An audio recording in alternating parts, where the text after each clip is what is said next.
The privilege of a lifetime is to become who you truly are. She looks grown, she sounds grown, she plays the part well, and yet something is missing. Not in her appearance, not in her achievements, but in the silent moments when no one is watching, when the distractions fade and the mask of competence slips. There's a weight she cannot name, a quiet sense of incompleteness. Why?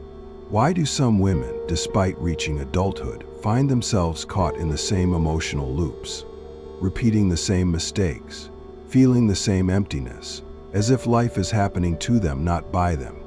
Is it a lack of responsibility, a failure of will? No, it is something far more insidious, something that exists beneath the surface of awareness. Maturity is not a given. It is not conferred by age. It does not arrive quietly with time. Because time does not transform, only confrontation does. And without it, a woman may live decades and yet remain psychologically frozen, an unshaped soul trapped in the illusion of adulthood. There is something the world does not tell you. Most people do not grow. They age. They collect years, experiences, memories, but they do not evolve. Because real maturity, true, deep psychological transformation, requires something terrifying, a death. Not a physical death, but a death of self. The death of who you were taught to be, the death of who you pretended to be, the death of illusions that shielded you from your own depths. And the truth is, not everyone is willing to die for who they were meant to become. So what is stopping them? What stops you? What keeps you looking outward for direction, waiting for something, someone to push you forward, when the only real path is inward? Comfort, fear, or something deeper? The invisible forces that shape you long before you know their names. Because make no mistake, if you are stagnant, if you are circling the same struggles, if you are waiting for life to begin, it is not by accident. It is by design. The real question is, who designed it? You, or something far older, far deeper? Something that has controlled you since the moment you opened your eyes. If time does not bring maturity, then what does? If struggle alone does not transform a person, then why do some evolve while others remain frozen in place? And more importantly, what unseen forces keep you from becoming who you were meant to be? You think you are free, but are you? Or have you been shaped, programmed, molded into something that serves the world but not yourself? Most will never ask these questions. Most will drift, unaware that the life they are living is not entirely their own. They will follow the patterns they were given, carry the burdens they never chose, and call it destiny. But for those who dare to look deeper, for those who sense that something is wrong, that something is missing, there is an answer. And that answer lies in the unseen chains that hold you back. There are three silent forces that keep a woman from stepping into her full psychological maturity. Three forces that do not simply influence her, they define her until she chooses to break them. A child is meant to be nurtured, protected, kept safe from harm. But what happens when protection becomes suffocation? When every decision is made for her, when every fall is prevented before it happens? She learns safety, but not resilience. She learns comfort, but not self-reliance. She learns to exist, but not to own herself. And so, when she steps into adulthood, she does not step into power. She steps into dependency, waiting for someone else to lead, to decide, to validate her choices. She was taught that the world is too dangerous, too overwhelming, too much. And so she shrinks, she waits, she lets others dictate the course of her life, because the idea of taking full responsibility, full control, is foreign, is terrifying. But what no one told her is that the shelter was never meant to last forever, that the walls built to keep her safe are now the very thing keeping her small. Some women do not remain immature because they were protected. Some remain immature because they were broken before they had the chance to form. Pain has a way of freezing time. A betrayal, a loss, an abandonment. It does not simply wound, it arrests. It keeps a person stuck in the moment of impact, emotionally circling the same fears, the same doubts, the same silent hesitations, long after the world has moved on. And so, without realizing it, she avoids responsibility, not out of laziness, but out of survival. Because responsibility means control, and control means accountability. And accountability means accepting that she was once powerless, that she once had no say in the pain that shaped her. So she escapes, she avoids, she hides in distractions, in relationships, in dreams that never turn to action. Because to step fully into her own life would mean facing the echoes of everything that was taken from her. And some would rather be lost forever than face that truth. But there is something even more dangerous. Something that does not come from the family or from pain. Something that comes from the world itself. Since the beginning, women have been told who they should be. Not directly, not forcefully, but subtly, quietly, through expectation, through reward, through punishment. A woman should be pleasing. A woman should be agreeable. A woman should seek to be wanted, to be chosen, to be adored. And what happens to the one who refuses? What happens to the woman who steps outside of this role? Who is too strong, too independent, too unwilling to shrink? She is punished, not always through words, but through isolation, through rejection, through the unspoken understanding that to be powerful is to be unlovable, that to be complete on your own is to be feared. And so, from the moment she understands what it means to be seen, she begins to mold herself, to soften her edges, to suppress her anger, her ambition, her independence, because she has learned to be accepted, she must not be too much. And this is how a woman remains in the illusion of girlhood, not because she wants to, but because the world rewards her for staying small. Overprotection keeps her dependent. Trauma keeps her afraid. Society keeps her small. And if she does not see these forces for what they are, she will remain trapped. Trapped in cycles of emotional repetition. Trapped in lives that feel empty. Trapped in patterns she does not understand but cannot escape. And so the question is no longer, why am I stuck? The question is, who benefits from me staying here? Who profits from my hesitation? Who gains from my silence? Who is made stronger by my weakness? Because if you are still listening, if you have felt the weight of these words, then you are at the threshold of something rare, something few ever reach. The moment of recognition. The moment when the illusion of your limitations begins to crack. But recognition is not enough. Awareness is not transformation. Now, you must decide, do you remain in the comfort of the familiar? Do you let these chains continue to define you? Do you call this smallness, this hesitation, this half-life your destiny? Or do you break? Break the conditioning, break the hesitation, break the version of yourself that was shaped by forces that were never meant to own you. Because the truth is, maturity is not given, it is seized, it is taken with force, and the only way out is through. So the real question is no longer, why am I stuck?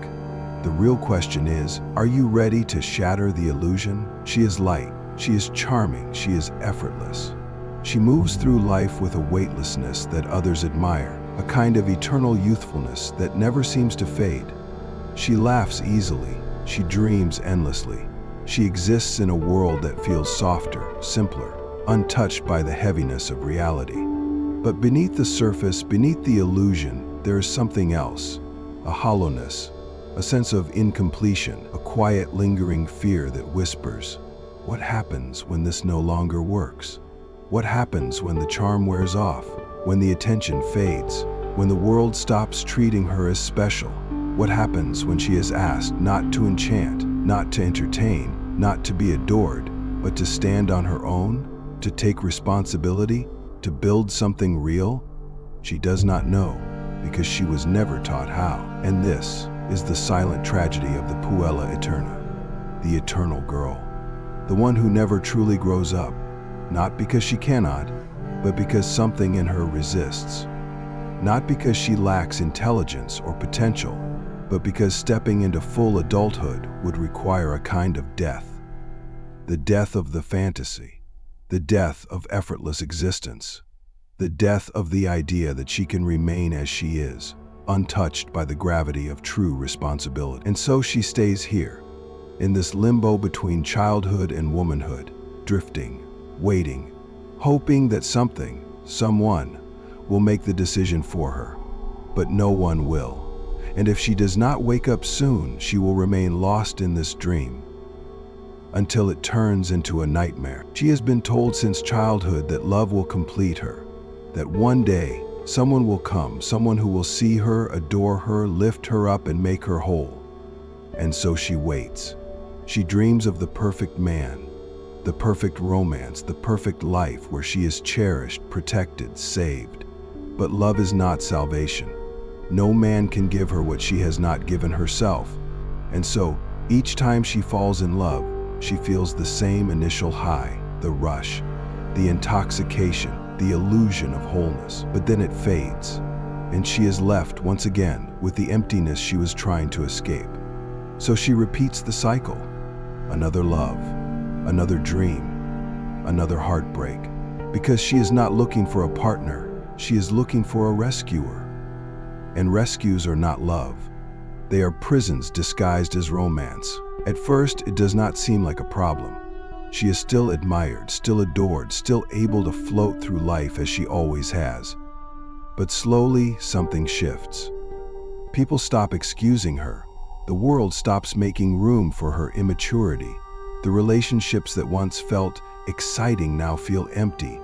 The dreams that once felt infinite now feel unachievable. And the self she once loved now feels incomplete. And then, one day, it happens. She looks in the mirror and does not recognize herself. She sees the years she lost, the potential she wasted, the depth she never cultivated. And for the first time, she asks the question she has been running from her entire life: who am I beyond this?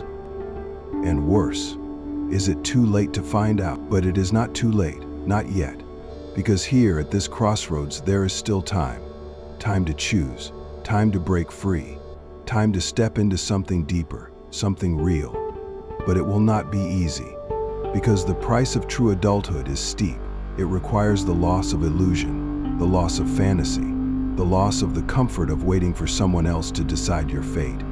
It requires something terrifying: ownership. Ownership of your choices, ownership of your mistakes, ownership of your path, and most importantly, ownership of your own power. Because that is the final truth. The thing the eternal girl fears the most, the thing that keeps her in the cycle, keeps her waiting, keeps her small. Power. Her own power. The power she has ignored, avoided, given away, suppressed. Because stepping into it means she can never hide again. And so now, she must decide. Will she continue waiting, hoping, drifting? Or will she finally wake up? She never questioned it, not at first. Why would she? It was all she had ever known. The soft whispers of approval, the quiet nudges toward passivity. The way the world rewarded her, not for her depth, not for her strength, but for her ability to remain light, agreeable, small. It was subtle, invisible, woven into the very fabric of her existence. A silent hand guiding her, shaping her, ensuring that she did not become too much, too difficult, too independent, too whole. And so, without realizing it, she began to shape herself to fit the mold. She learned to smile even when she wanted to scream. She learned to wait even when she wanted to act. She learned to be chosen instead of choosing herself. And she believed this was natural, that this was just the way things were, until one day she didn't. Until one day something cracked. A thought, a question, a realization so sharp it cut through the illusion she had lived in her entire life. Who benefits from my hesitation? Who profits from my insecurity? Who gains from my obedience? Who is made stronger by my silence?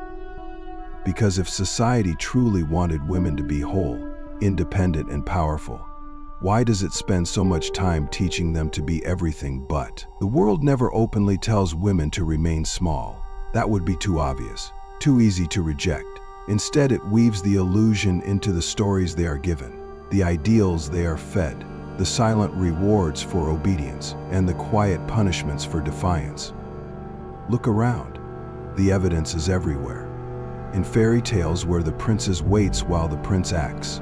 in films where love is the ultimate salvation, in ads that whisper, "You are not enough, not yet," not without beauty, not without their approval. It is in the way ambition in men is power, but in women it is a threat. In the way independence in men is strength, but in women it is loneliness. And she absorbs it all, not because she is weak, but because it is everywhere. So pervasive, it does not need to be enforced. It simply is. And the most dangerous part, she does not realize she has been shaped until she tries to step outside of it. And the moment she does, the world resists. At first it is subtle, a glance, a hesitation, a whisper that she is too much. Then it grows. She is told she is intimidating, too serious, losing the very softness that made her desirable. And so she hesitates, she shrinks. She wonders if maybe, just maybe, they are right. Because society does not reward a woman for growing up, it rewards her for staying small. It makes girlhood effortless, but womanhood heavy. And many remain in the illusion not because they cannot grow, but because the cost of maturity is exile. Because the moment she truly steps into her power, she stops being controlled. She stops waiting. She stops seeking permission. And that is dangerous. Not for her, but for them. Most will never escape, not because they lack strength, but because they will not choose. The choice to break, the choice to shatter everything they were taught, the choice to step beyond the comfort of illusion and into the harsh, unforgiving light of truth. Because the truth is not soft, it does not whisper, it rips, it dismantles, it burns. And for a woman trapped in psychological immaturity, that truth is this: no one is coming to save you, not the man you dream of, not the perfect life you imagine, not the future you assume will somehow transform you. Maturity is not given, it is seized. It is fought for in the darkest, loneliest places of the mind. And the war is not against the world, it is against yourself. There is a reason growth feels impossible, a reason why every attempt to change collapses before it even begins. It is because you cannot grow until you see what is keeping you small. What are you avoiding? What fears are shaping your choices? What illusions are you still clinging to even now, even as you hear these words? Maturity begins the moment you stop lying to yourself. The moment you stop blaming the past, blaming others, blaming circumstance. The moment you realize that no one is stopping you but you. And that truth, if you can face it, will set you free. But freedom comes at a cost. Because when a woman stops performing, stops seeking validation, stops softening herself to fit a world that was never meant for her, she becomes something else. Uncontrollable, unapologetic, free. And for the first time in her life, she belongs to no one but herself. Most will hear this and feel the stirring, the awakening, but they will do nothing. They will tell themselves, one day. They will agree, they will nod, they will promise themselves that change will come tomorrow, next week, next year, and they will remain exactly where they are. Because transformation is not a thought, it is not a feeling, it is not a dream, it is a choice. A brutal, relentless, unforgiving choice to destroy every lie, every excuse, every limitation that has kept you from becoming who you were meant to be. And that choice is here, now, in this moment. So tell me, what will you do with it? Will you let these words fade like all the others? Or will this be the moment that everything changes? The moment you stop waiting and start becoming? The moment the girl disappears and the woman emerges? The moment you finally step into your power? The choice is yours. Somewhere, deep inside, you have always known. You have always felt it, that quiet, aching discomfort, that tension between who you are and who you were meant to be, that silent knowing that you were made for more.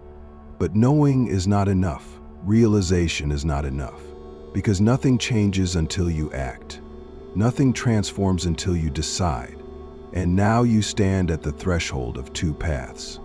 One leads back into everything you have ever known. The familiar, the effortless, the illusion of one day. It asks nothing of you. It lets you stay as you are, waiting, hoping, avoiding. The other path is violent. It demands confrontation. It is the destruction of every excuse, every false identity, every version of yourself that was built to be palatable rather than powerful. It is walking away from validation, from comfort, from the approval of those who needed you small. It is facing yourself not as you wish to be, but as you truly are. And that is terrifying, because stepping onto that path means surrendering the fantasy that someone, somewhere will save you. It means accepting fully, completely, that no one is coming. And that is why so few take it. Not because they lack intelligence, not because they lack desire, but because they are not willing to pay the price. Because transformation costs something, and the cost is everything. It is the death of the girl who needed permission, the death of the version of you who waited, the death of the comfort that comes from being told who to be, how to exist, how to belong. And in its place, something new is born. The woman who does not seek approval but gives it to herself. The woman who does not wait for direction but carves her own path. The woman who does not ask to be chosen because she has already chosen herself. And once she steps into that, she can never go back. Most will turn away. They will feel the weight of these words, the truth of them, and let the moment pass. But a few, a rare, unstoppable few, will hear this and know. This is the moment. The waiting is over. The excuses are done. Because life is happening now. And if you do not take control of it, someone else will. So tell me, are you one of the few? Or will this be just another moment of almost waking up?